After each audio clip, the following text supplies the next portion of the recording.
क्या नाम है? अरे बताओ, कहाँ है शर्मा रहे? बताओ नाम बताओ। ऐसी अच्छी भी फोटो आएगी टीवी में। रूबी देवी। अच्छा रूबी देवी, कहाँ से आई? किर्रा से। अच्छा ये बताओ काय के लिए आई थी? मायावती के लिए। तो क्या कहेंगी बहन जी? क्या कह रही है कि मुझे जितावे वोट दें। तो दोगी? हाँ। काहे?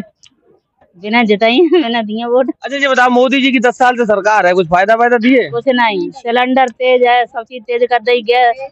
हाँ कुछ नहीं मिला। के अलावा कुछ है? बच्चों की पढ़ाई की सुविधा है। बच्चा पढ़े लिखे घूम रहे हैं। हमारे बच्चे तो पढ़े नहीं, हमें तो कोई सुविधा है नहीं, तो मायावती जी को हम क्यों नहीं जिताएंगे? तो किसको जिताएंगे? मोदी को।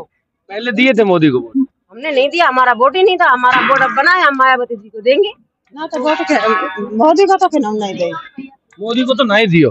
मोदी को पहले नहीं दो। अच्छा हाँ, तो किसने दिया था पहले? काय देख रहे हो? अच्छा उन्हीं की है। अरे उधर और तुम तो नहीं उनकी उधर मुकल। तो क्या कहा मोदी ने? कहा था कि 2 करोड़ नौकरियां देंगे, तो लड़के बच्चे को नौकरी वोकरी मिली? कुछ नहीं मिली, कुछ नहीं मिली। भर्ती निकलती तो कैंसिल हो जाते, नौकरी मिले कहाँ से? तुम्हारे लिए तो राम मंदिर बनवा दिया, वो कह रहे मंदिर में आओ परिक्रमा लगाओ बस। राम मंदिर बनने से काम मतलब है? बस तुमने काम चलेगा है? जब बच्चे हमारे पढ़े लिखे हैं, बस तो फार्म डालते हैं और भर्ती निकल रही है और लीक कर देते हैं, तो क्या फायदा है इसी पढ़ाई से? अच्छा किसने दिए थे पहले वोट? किसे दिए वोट? तो कभी डाले थे फूल में पहले वोट? वोट तो डाले थे। अरे डाले थे, तुम काय धमका डाले थे? हाथी में डाले। सरकार रही सभी दे रहे, हमें मान ले वोट तो डाल ही रहे सभी। हाँ अब की बार नहीं डालोगे? सरकार बने या ना बने, हम लोग बहन जी की जब से खड़ी भाई हैं तब से हम लोग सब बहन जी के डाल। हाँ बता। कभी नहीं डाले वोट। काय में नहीं डाले? काय में नहीं डाले? कमल हम नहीं डाले। तुमने नहीं डाले कमल? नहीं डाले, नहीं डाले भाई। सरकार जो है पार्टी था में डाल जीता है या ना जीता है। बहन जी ने सब बहन जी ने सब कुछ किया, बहन जी को देंगे वोट। अच्छा मोदी का करो कुछ। अच्छा मोदी जो कह रहे हैं हम तो राम राज्य आ गया एकदम, तुम कह रही कुछ किया नहीं? बात से का फायदा है? कुछ नहीं है। अरे मोदी जी कुछ जानते हैं? वो जानते नहीं? हाँ क्या जानते हैं वो? अरे हमें क्या, तुम बताओ। अरे हमें आप बताओ क्या जानते हैं वो? अब मुझे तो पता है कि जाके कहाँ आ गया वो, तो देश और बेच दिया था है? देश बिक गया और क्या देश बिक गया? अरे कहाँ बिक गया यार? वो कह रहे एकदम अब तो हिंदू राष्ट्र बनेगा। वो बीजेपी सरकार नहीं बनी थी तब 55 लाख करोड़ रुपया खर्चा था, कर्जा था भारत के ऊपर। आज 255 लाख करोड़ रुपया कर्जा हो गया भारत के ऊपर। ये बात जानते हो तुम? क्यों? कब से जानने लगे? अरे भाई हम भी शिक्षित है ना, हम भी शिक्षित है और मीडिया वाले खुद बताते इस चीज को। हाँ अच्छा एक बात बताओ, ये महिलाएं जो है ये नहीं जानती इस बात को, इनको कौन बताया? महिलाएं ऐसा है, देखो आप महिलाएं इतनी शिक्षित नहीं होती हैं, ठीक है, और जो बाहर इंसान रहता है पढ़ा लिखा है वो हर चीज को जानता है कि हाँ कैसे क्या सरकार चल रही है, कैसे नहीं चल रही है, हर इंसान जानता है इस चीज को। महिलाएं घरे वो होम वाइफ होती है, वो हाउस वाइफ होती है, ठीक है, वो तो अपने घरेलू काम से फ्री नहीं हो पाती हैं। और जो आदमी है वो आदमी तो बाहर घूम के रहता है। इस बार क्या करेंगे है? इस बार क्या करेंगे? मेरा तो सिद्धांत यही है, हमारी बहन जी को वोट जाएगा बस। पहले दिया था कभी मोदी को? मेरा हर बार जाता है। मोदी को दिया? मोदी को नहीं दिया मैंने, कभी भी नहीं दिया। मेरा किसी पार्टी के लिए वोट जाता ही नहीं है, बीजेपी सिर्फ बसपा के अलावा मेरा किसी पार्टी के लिए वोट नहीं जाता है। इधर और भी बहुत सारे लोग बैठे हैं पीछे, इनसे भी बात कर ही लेता हूँ। क्या नाम है? अरे क्या फायदा है आपके इसमें चलाओगे और नहीं जो से सही जगह पे क्यों नहीं चलाएंगे बता? चलाते ही नहीं है, उसमें काट दोगे, बाकी कितना चलाओगे? क्या फायदा है कहने के लिए? अच्छा पूर्ण विश्वास से नहीं चलाएंगे? होता ही है ऐसा। कैसे पता? अच्छा पता तो सामने आता है। ये जब कितने पत्रकारों को जानते हो आप? अब हम पत्रकार ना जानते, लेकिन आप अगर चलाओगे तो अच्छी बात है, आपके लिए शुक्रिया है। हम तुम्हारी कसम चलाएंगे। अब बोल, दिल की बात बोलना। चलो हाँ क्या बोले दिल की? मोदी जी के 10 साल का कार्यकाल। मुझे तो 10 साल का और 10 साल कर ले तो अभी अच्छा नहीं लग रहा है। 10 साल का मेरे कार्यकाल बता तो दिया। अरे तुमने बता दिया, तुमने रोटी खा ली, इनका पेट भर गया। मुझे 10 साल का उनका कार्यकाल है जो अच्छा नहीं लग रहा है।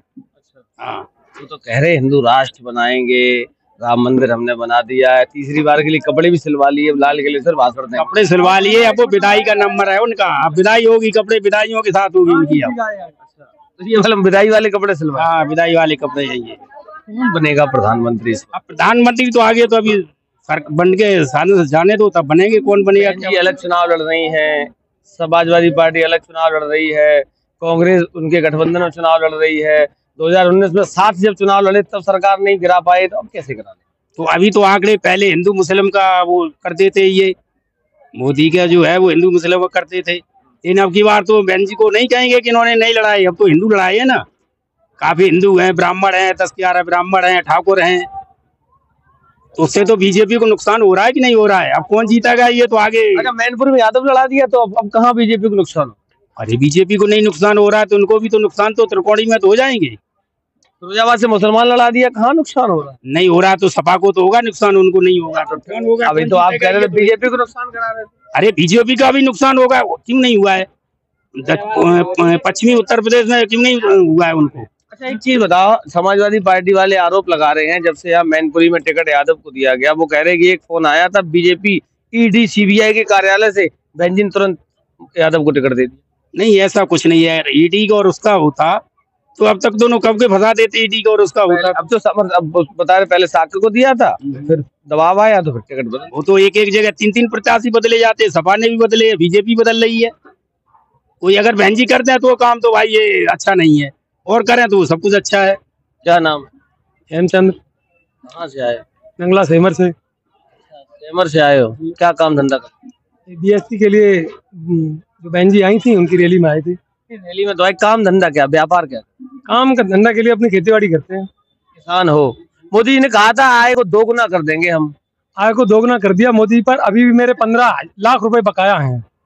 अभी भी एक बीजेपी कार्यालय से फोन आया था मेरे पास, रोज आते हैं, तो वो कह रहे थे कि बीजेपी सरकार ने आपको बहुत सारी सुविधाएं दी हैं, सिलेंडर भी दिया महिलाओं को फ्री, और 2000 रुपए भी दे रहा है। तो मैंने उनसे एक पूछा कि मैं बीजेपी का भक्त हूँ, मैंने उनसे ये कहा, पत्रकार महोदय मैंने उनसे ये कहा कि मैं बीजेपी का भक्त हूँ, और आप ये बताइए बीजेपी ने इतना काम किए हैं लेकिन थोड़े बहुत मेरे समझ नहीं आ रहे हैं। जो हमें 300 रुपए का सिलेंडर था, आज उस सिलेंडर को 1100-1200 में मिला है।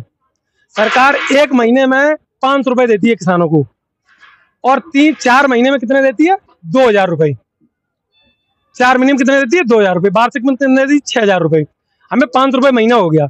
अब मैं अपने माँ बाप के 4 लड़के हैं, और 4 लड़कों में न्यारे हो गए हैं, पिताजी भी न्यारे हैं, मम्मी पापा अलग हैं, और हम 4 भाई हैं। 4 भाइयों को सिलेंडर 300 वाला हमें 1200 में खरीदना पड़ रहा है, तो हमारी जेब से कितना जा रहा है?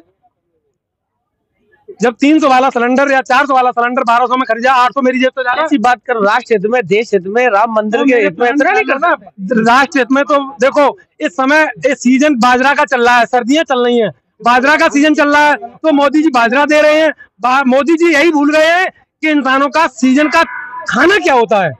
मोदी जी यही भूल गए हैं। मोदी का बाबा जो योगी जी हैं, उनका ये दिमाग से हट गया है कि हो सकता है कि गर्मियों में ये बाजरा देंगे और सर्दियों में शायद कोई ठंडी चीज और कोई हो उसे भी दे सकते हैं। अरे तो मैं एक बात पूरी सुन लीजिए पत्रकार महोदय जी।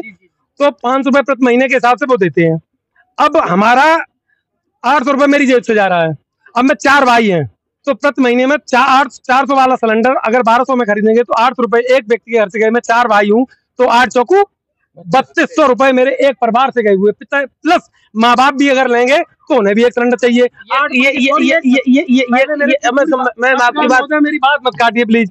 तो 8 पंजे 40, 4000 रुपए मेरी जेब से गया। अब मेरे पिताजी को मिल कितना रहा? केवल 500 रुपए महीने, क्योंकि पिताजी के नाम जमीन है। अब हम लोग तो हम बच्चेदार हैं, तो हम लोगों के पास पता नहीं मोदी जी डायरेक्ट अकाउंट में भेजते हैं, पता नहीं। आपकी बात खत्म है। दूसरी चीज नहीं, खत्म नहीं हुई है।